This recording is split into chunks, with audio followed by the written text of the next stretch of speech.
And I put this on there, I put the screws in there, and you just run them up like that.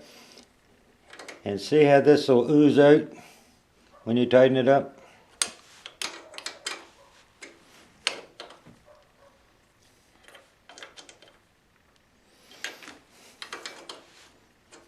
Now that it's oozed out, that bottom on the thread's a little stiff.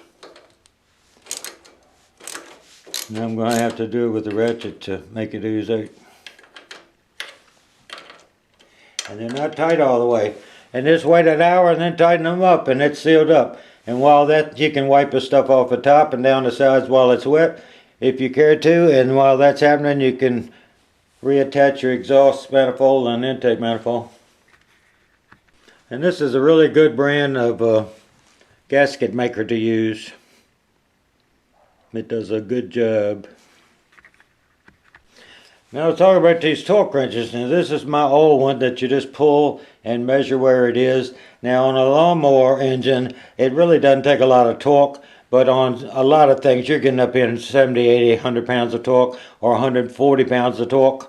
And these have worked for years before they came out with the clickers.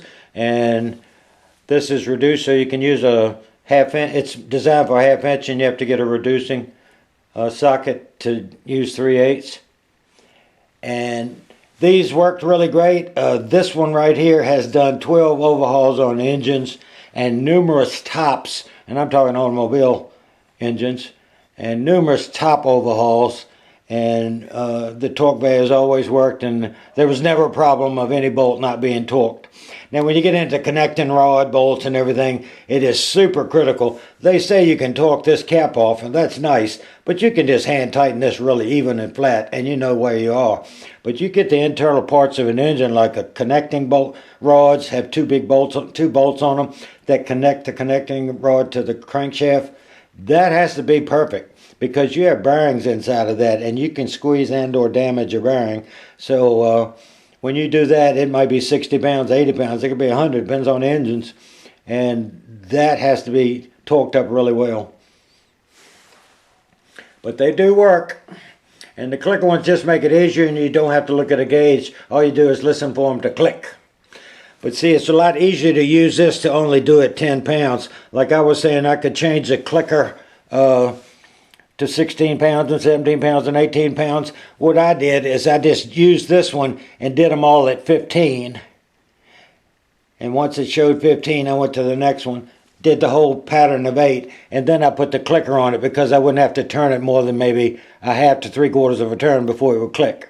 It's just quicker than having to reset the clicker each time.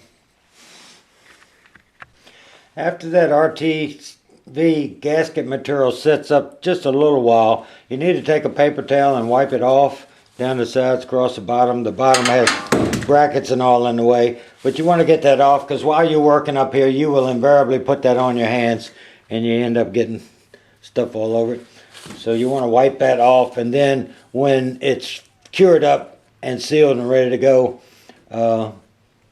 there's nothing sitting up on top here. And after I put everything back together, I won't be able to start it because this RTV has to sit for 24 hours before any liquids are applied to it. And this is sitting here with no oil in it. And all I have to do now is install a brand new plug. Now if you know somebody with a sandblaster, you could take your old plug there and blast all that carbon out of it, especially if it's a new plug. This motor uses a Champion 12YC, and it's a long reach plug. That shows you how thick the block is, and the threads, it's just so that when it fires, it's in the proper place inside the engine. I like old tools, and my wife's grandfather died in 1944, and his wife, Kay's grandmother, gave me all his tools, or most of them, and this is a 1/2-inch drive made by the Arco Mossberg in Attleboro, Massachusetts. And it is an oldie but goodie. 1/2-inch drive ratchet. Still works fine. And he died in 44, and he bought it way before then. And this is the cover that goes on this mower. Your intake for your carburetor is right there. And it goes on that, and it's got a little O-ring on it, so you can either put a little oil on it, which is the best thing to do, and it'll pop right on. The other thing is, this little edge right here, you can see the stain marks on it. That fits in this groove, and I've had to pull this plate away in order to get to the bolt on the exhaust flange. And you're going to have to pull this back up to make sure that that sits in that little tray right there. Well, it's all ready to go, and it's all put back together, and I just have to wait 24 hours for the make a gasket to set up on that rocker cover, put some oil in it, and off it'll go. Well, it's Sunday the 9th of November, and it's 10 minutes to 5 here on the East Coast. It's been 24 hours since, well, a little more than that, since I put stuff in this. I put a note on there so nobody would start this silly thing because it didn't have any oil in it. And I would have loved to have just got on it and run it, but I didn't have the camera, and then I was going to leave it running. But of course, you can't leave them all running anymore.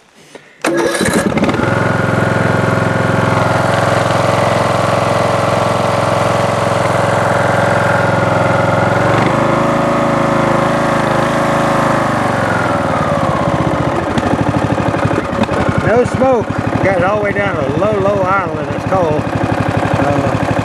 No smoke. It's good. No leaks, no runs, no errors.